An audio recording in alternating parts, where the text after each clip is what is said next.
কঠিন জীবনের সত্য এক বাস্তব কাহিনী। শুনতে খারাপ লাগলেও এটাই সত্য।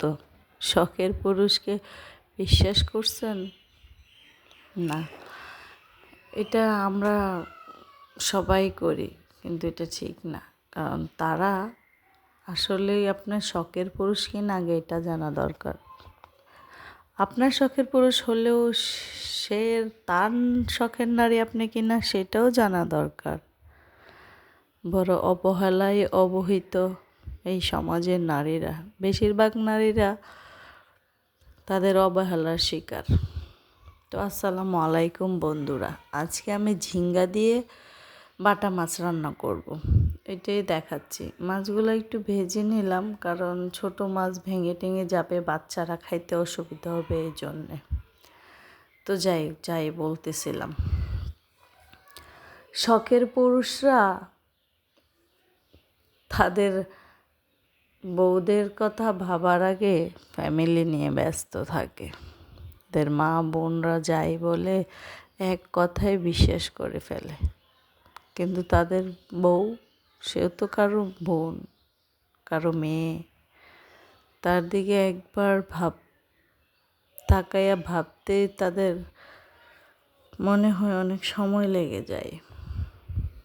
মনে হয় কোনো বউ আছে তাদের বাধ্য হয়ে বউ বাচ্চা মেনটেন করতেছে।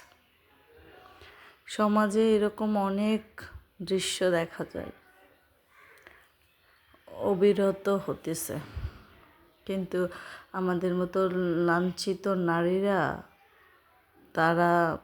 তাদের ভালোবাসা বাচ্চায় আটকায় যায়। এক দুইটা বাচ্চা হয়ে গেলে তারা যাই করুক, যেটাই করুক, কষ্ট করে স্বামীর ভাত খাবে, তাও তাদেরকে ছাড়বে না। এই কষ্টের মূল্য স্বামীরা কখনোই দিতে পারে না।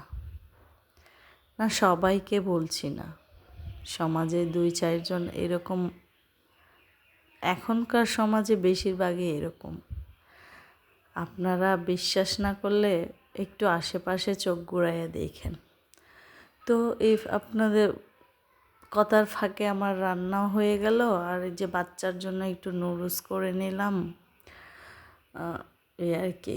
ফাঁক দিয়ে আবার ছাদে গেছিলাম, একটা ড্রাগন গাছ আছে, এটাতে দেখেন কত সুন্দর ড্রাগনগুলো আসতেছে, অনেক কিউট। মানে এই যে এটা হচ্ছে ড্রাগনের ফুলটা। তো এই যে মাশাআল্লাহ, সবাই মাশাআল্লাহ বলবেন অবশ্যই।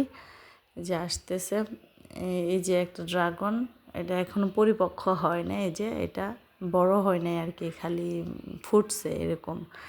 তবে এই গাছের ড্রাগনগুলো এত মিষ্টি, আপনি আন্দাজ করতে পারবেন না। বাজারের সচরাচর আনলে কোনোটা মিষ্টি হয়, কোনোটা একটু টক বাইপাসে, কিন্তু এটার ড্রাগনগুলো মানে রোদের মধ্যে, তো ওই জন্যে অনেক মজা লাগে।